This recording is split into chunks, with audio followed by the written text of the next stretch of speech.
This is the pull-up and dip bar. I'm going to show you how we've been using this. It has been such a hit. This is in our entryway. My husband tore his Achilles tendon a couple weeks ago, and he was like, I know that I'm not going to be able to get to the gym for almost 9 months. And so he got this pull-up bar so that he can still stay active and increase his upper body strength. So it fits into any door frame.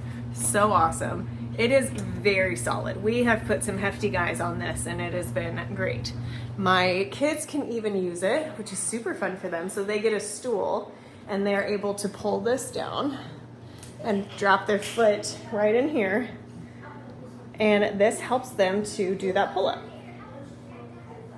I'm gonna show you how they do it in a minute. You can also attach things to this ring, but it's great for dips too, if you can get up that high, if you just have a step stool.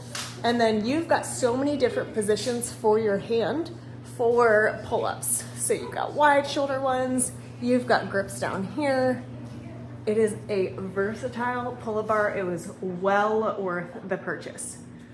We bought this just a few weeks ago and we have used it all the time. And now the kids are going by and they're trying to do like pull-up competitions, and so they're getting stronger. So it's a great way for a family to just increase strength and focus on upper body.